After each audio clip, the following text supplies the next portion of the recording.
continue our program, and the question of our interactive voting is, do have politicians the right who were passing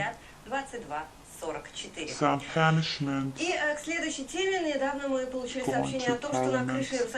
Now we received information that on the roof of the Israeli Cluster Housing Center Hotel Diplomat, there are antennas of the cellular companies installed, and of course it endangers the house of this residence. Guests of our studio are Vladimir Merin, the chairman of Israeli Movement, Israeli People's Opposition, and attorney at law Svetlana Greenfield.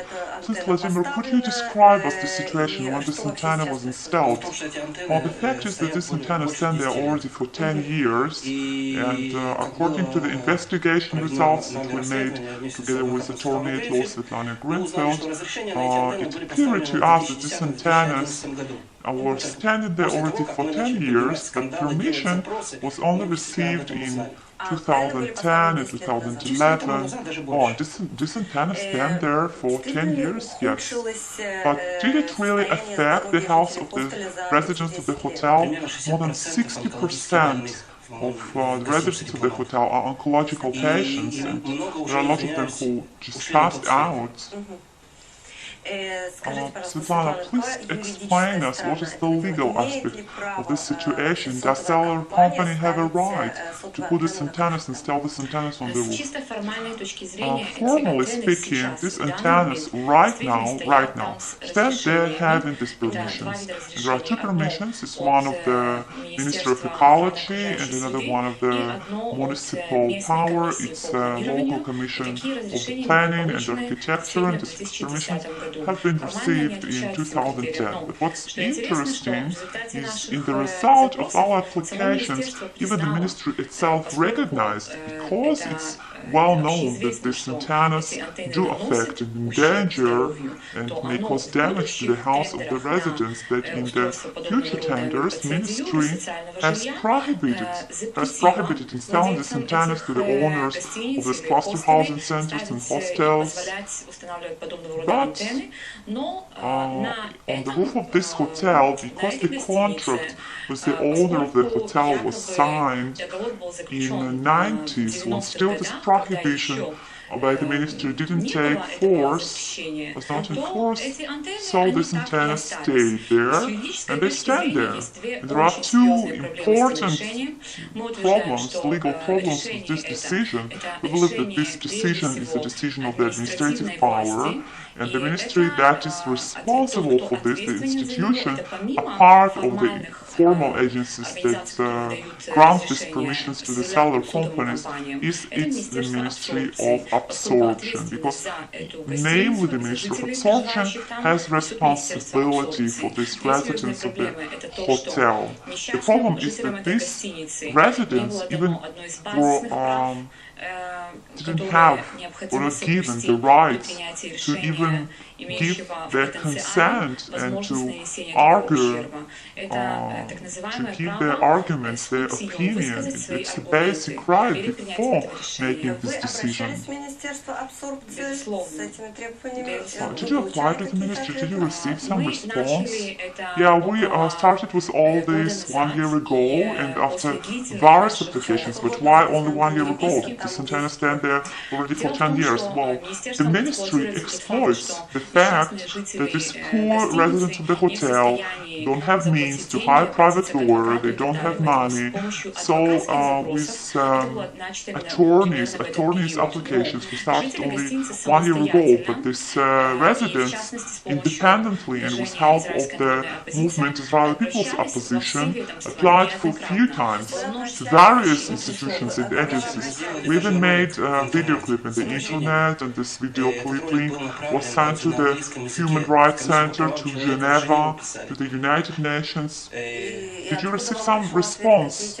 Yeah, we received a response that they are sorry, that this passes. Well, they are sorry, but what's practical? Well, practically, I have a document. It's from 2007. It was a special commission in the Knesset, in the parliament, and Sofa Landwehr was present in this commission, and she said, we will make an obligation for all the cellular companies to receive consent of the residents. It's impossible that these residents will be houseless there.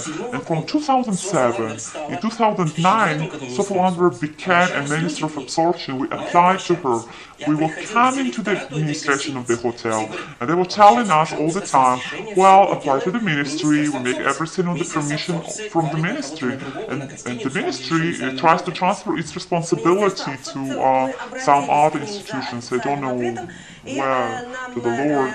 Well, we applied to the ministry, and they told us that official response was filed to Attorney at Law Uri Kletzman on 29th of October 2012, and that on the first stage this hotel was receiving only families of the new immigrants, and in 1995 it started to be used for the permanent housing of the elderly immigrants, and the owner of the hotel does have a right to install antennas of the cellular companies, conditioned that he has two permissions of the Ministry of Ecology and Municipal Powers, and our verification cleared that he does have these permissions.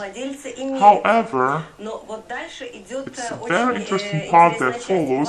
It's important to emphasize that in our tenders starting the year 2000, we prohibited installing these antennas on the roofs of the hostels and cluster housing centers with no connection to the fact if they have these permissions or not.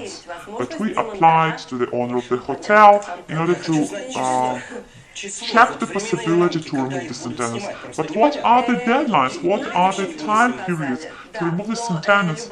We don't know, they didn't tell us, but what's interesting is at first they tell us that there is a permission, and then they tell us that it's prohibited.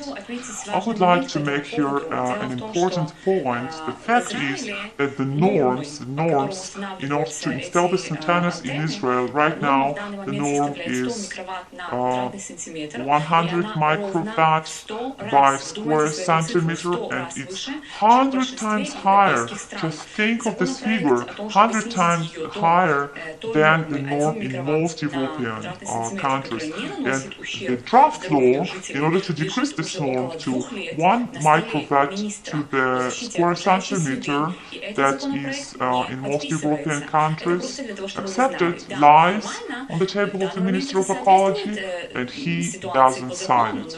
Well, formally, this norm is now illegal, but you understand that this law usually are passing, taking into consideration the interests of the cellular companies, there is other interests, and it doesn't really mean that they not endanger and don't cause damage to the health of the people. But most interesting is that you are right. Even in their letter, ministry representatives recognize that starting tenders from the year 2000, they prohibited installing these antennas, and it's a second part.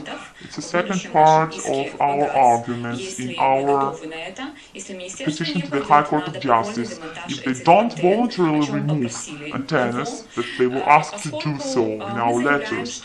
We believe it's a brutal discrimination of the residents of the similar cluster housing centers where the antennas stand, in comparison to the cluster housing centers where the antennas do not stand because the contracts were made starting the year 2000.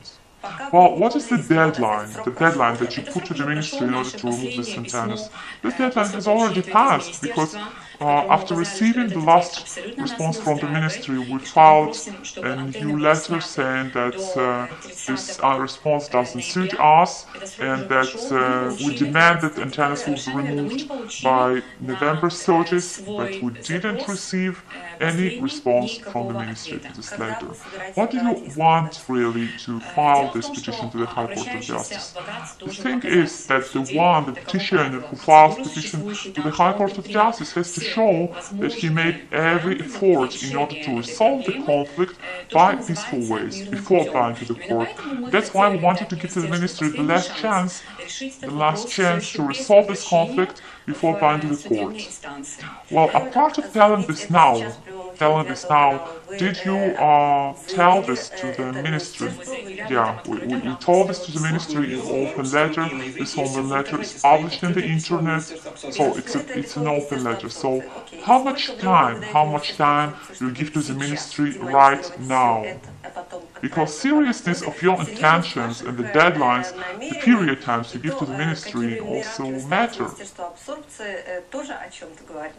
I have to say that there is no such a specific deadline here, but it's an idea that is called reasonable period of time.